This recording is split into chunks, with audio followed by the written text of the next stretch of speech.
I have a quick question for you guys, Black Goose family. By the way, if you're not part of the family, please hit the subscribe button. Also hit the like button, show some love, and go ahead and join the family. It's about Daniel Dubois, all right? One thing I do want to harp on is I feel like his loss is going under the radar.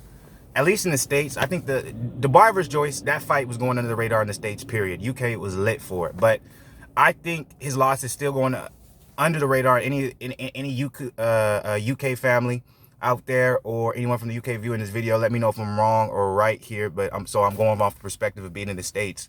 I'm just thinking not only was did the fight go under the radar, which was a great heavyweight fight, but I also think his loss is going under the radar, and it's simply because of when the fight happened. You know, we had Mike Tyson versus Roy Jones, so as soon as that fight was over, everyone was getting ready for that one. You know what I'm saying? We had Nate Robinson brutally knocked out, so that's trending everywhere. And then obviously everyone's talking about Mike versus Roy, all that good stuff. So I feel like his loss, actually, him losing the way he did, right, wasn't good for him, wasn't a good look, but him losing on the day that he did, I should say, worked out in his favor because not too many people was harping on that loss like I feel like they should be. That's my opinion. If I'm wrong, you know what I'm saying, in the UK it might be totally different. Please let me know. But I just want to ask y'all a quick question about Daniel Dubois. Where does he go from here? All right, what do you expect from him? What do you think? Do you think he should slow it down, or do you think he should ramp it up?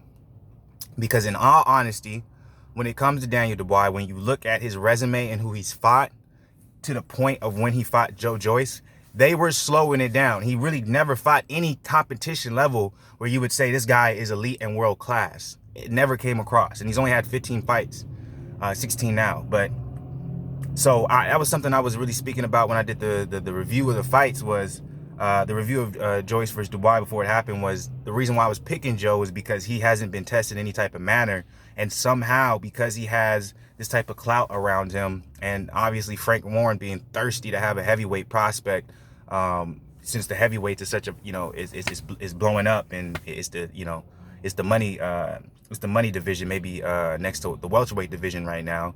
He was quick to try and have his own, and Daniel Dubois was that guy, but he was so goddamn young, in my opinion. It didn't make sense to me. I was like, man, he hasn't been in the sport long enough to be able to compete at the highest level.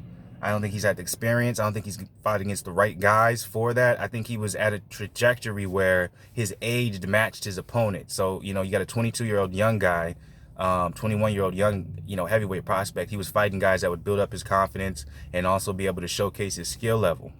It wasn't like he was 25, 26, 27, 28, 29 years old, and he was, he already was maybe tested through like the first 10 fights, and then he started ramping it up in the last 5 fights because he knew his time frame of being in his prime or being exceptional at what he does is going to be limited, right? His time frame isn't limited because he's so young. So I feel like that's how they went about scheduling his fights, which is smart. What wasn't smart to me was that somehow he was moving up the rankings so fast in that WBO without fighting anyone legitimate. Like, I still don't understand how he's number 2 ranked, obviously not anymore, but how he was number 2 ranked before the Joyce fight with the opponents that he fought. It didn't make any sense to me. Like, his best opponent was probably Gorman, and I think he lost recently. He might have won, I don't know, but that's not too impressive in my opinion. But with that being said, where does he go from here? You know what I'm saying? Do you start putting him in there with higher level competition because you want him to start working on things that he may not be able to work against guys of lower level competition because he's just going to blast them out of the first round and shit like that? Do you have him take some time off, get in the ring and work on the fundamentals, work on his defense a little more, even though the only way you're going to really be able to put those into play is actually fighting? Like, what do you do? He's in a very tough situation because he's still going to be ranked in the top 10 of the WBO. There's some killers in the heavyweight division. I don't think he's ready for probably majority of them. I think he should be fighting more on the 10 to 15 range of ranked opponents. He shouldn't be fighting those top 10. It don't matter what ranking we're talking about, unless it makes sense when it comes to matchup. But that's in my opinion. So I would want to know what you guys think.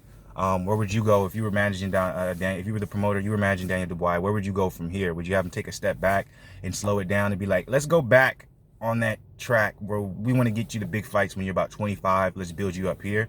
Or do you be like, all right, let's get right back into it? I still see you being able to be champion by 23, 24. Let's focus on that goal and let's still do that. What is your guys' opinion? What would you guys do? I want to know from you. Black Goose family, please subscribe, show some love. I'm out.